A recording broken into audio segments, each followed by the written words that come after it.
bahar səhəri. Günəş şüaları pəncərədən süzülür, təbiət gözəlliyini sərgiləyir. Ağaclar çiçək açır, quşlar sevinc nəğməsi oxuyur.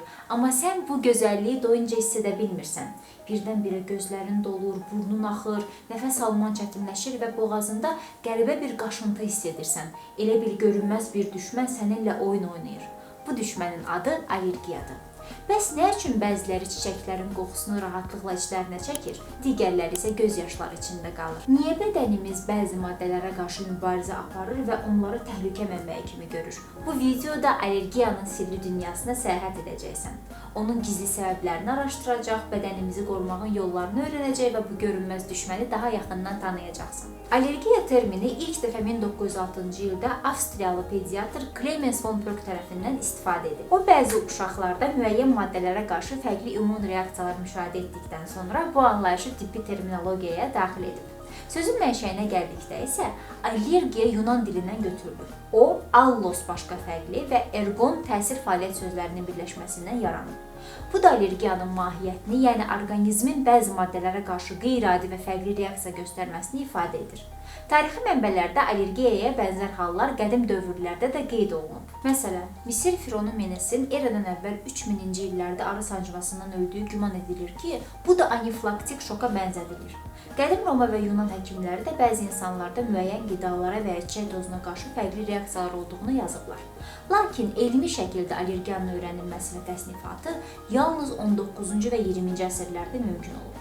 Bu sahədə böyük irəliləyişlər 20-ci əsrin ortalarında baş verib və müasir allergologiya bu tədqiqatlar əsasında inkişaf edib. İndi isə mövzunun detallarına enək. Allergiya nədir? Niyə yaranır? Kimlər daha çox risk altındadır və onunla necə mübarizə aparmaq olar?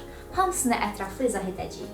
Əgər siz və yaxınlarınız allergiyadan əziyyət çəkirsinizsə, videonu sona kimi izləməyi unutmayın.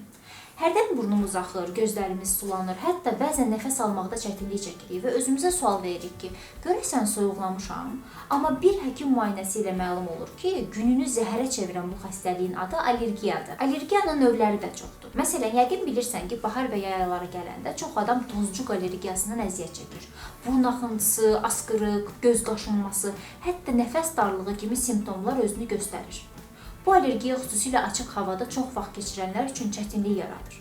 Bir də qida allergiyası var. Bu müəyyən qidaların tərkibində zülallara qarşı immun sisteminin həddindən artıq reaksiyasıdır. Məsələn, kimsə dəniz məhsulları yeyir ya da qoz fındıq, yumurta və ya süd məhsulları.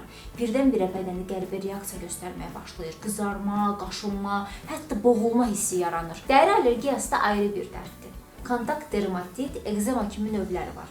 Təsəvvür elə, əlinə hansısa kosmetik vasitə dəyir ya da geyindiyin paltarın parçasından dəriyə nəsə keçir, dərhal səpmə, qaşınma, qızartı yaranır. Nəysə ki, başdan ayağa problem yaradır. Bir də var dərman allergiyası. Təsadüfən həkim sənə hansısa dərmanı yazır, sən də onu qəbul edirsən və birdən görürsən ki, səfki çıxdı, bədəndə şişkinlik yarandı. Ən pis halda isə nəfəs almaqda çətinlik çəkirsən. Bu, immun sisteminin həmin dərmanı tanımaması və ona qarşı düşmən kimi reaksiya verməsinə görə baş verir. Ev tozu və heyvan tüklərinə qarşı olan allergiya, allergik riniti də gərək unutmayaq. Bəziləri pişiyi qucağına götürmək istəyir, amma heyvanın tükü onlarda asqırma, göz qızarması, hətta boğulma hissi yaradır. Evdə tozun toplanmasına allergiya da allergik rinitdir. Hətta bu həmin adamın bütün gün asqırmasına səbəb ola bilər. Bir sözlə, allergiya insanın gündəlik həyatını çətinləşdirə bilər, amma bu həyatın sonu deyil.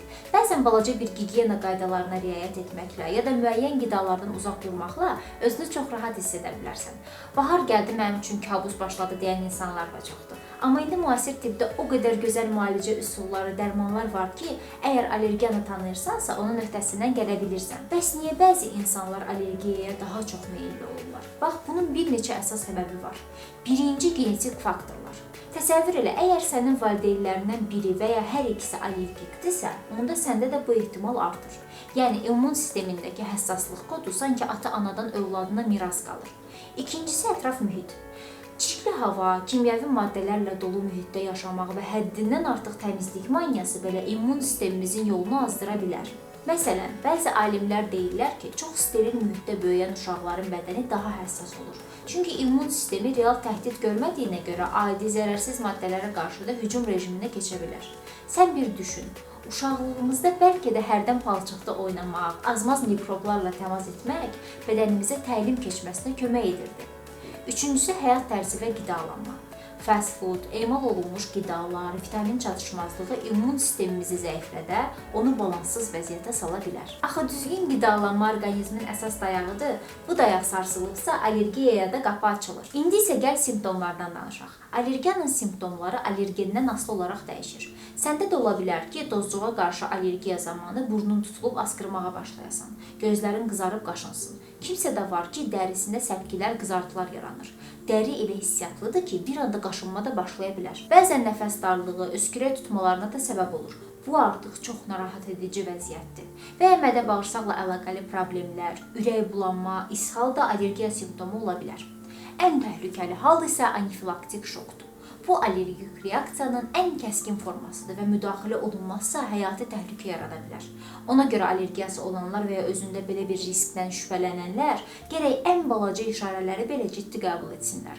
Hansı qidadan, hansı maddədən, hansı mühitdən sonra bu simptomlar başlayır. Bunları diqqətlə izləsinlər. Yəni, bax, görürsən, allergiya dediyin şey biraz qarışıq mövzudur. Genetika, ətraf mühit, qidalanma hamısı birləşib sənin immun sisteminə təsir göstərir. Amma yaxşı cəhət odur ki, bu barədə məlumatlı olanda, özündən, bədənindən xəbərdar olanda allergiyanı idarə etmək, ondan qorunmaq daha asan olur.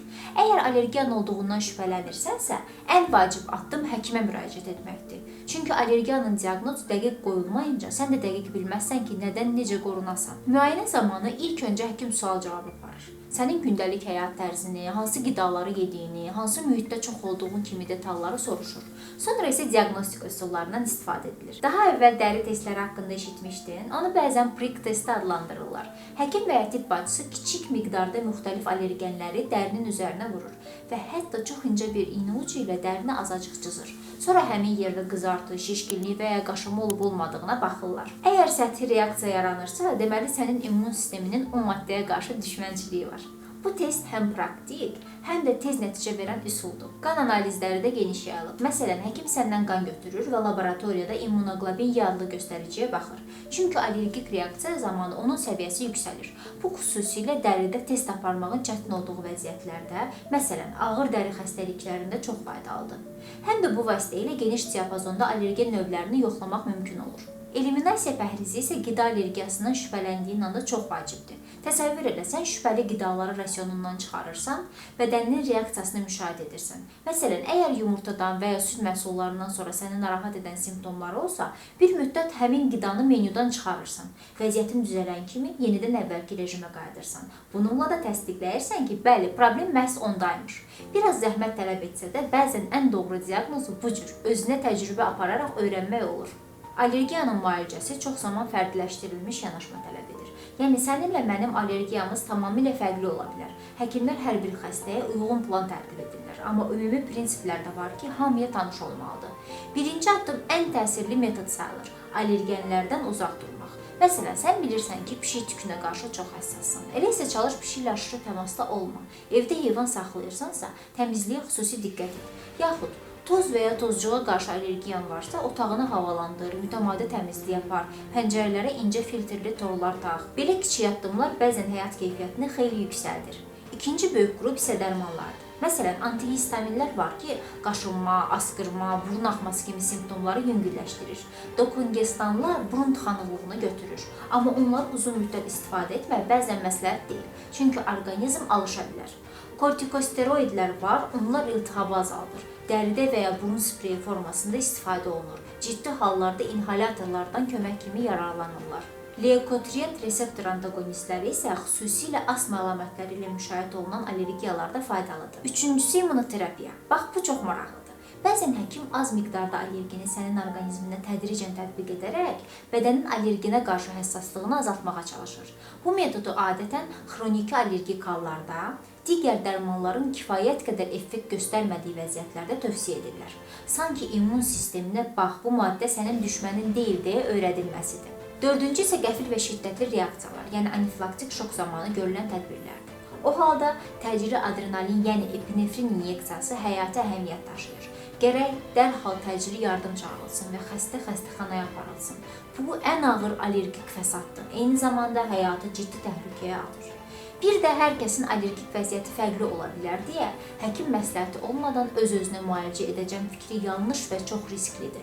Məsələn, sənin simptomların yüngül görünə bilər, amma əslində arxasında ciddi problem ola bilər və ya tam tərsi. Ona görə də allergoloq və immunoloqla məsləhətləşmək, müvafiq testlərdən keçmək, sənin üçün ən uyğun müalicə yolunu seçmək ən düzgün addımdır. Bax, görürsən, allergiya əslində elə də qorxulu deyil. Sadəcə bədəni tanımaq, vaxtında tədbir görmək lazımdır. Nə qədər düzgün yönəlsən, o qədər rahat yaşayarsan. Üstəlik, indi tibbdə o qədər variantlar, üsullar var ki, kifayət qədər məlumatlı olduqdan sonra bu məsələdə çox rahatlıqla irəliləyə bilirsən. Düşün ki, bu addımlar səni necə azad və qayğısız hiss etdirəcək. Allergiya ciddi, amma idarə olunan bir problemdir. Öz bədəninizi tanıyın, allergenləri müəyyən edin və həyat keyfiyyətinizi artırmaq üçün düzgün addımlar atın. Hələlik bu qədər. Əgər videomuz sizin üçün faydalı oldusa, bəyənməyi, paylaşmağı və kanalımıza abunə olmağı unutmayın. Görüşənədək.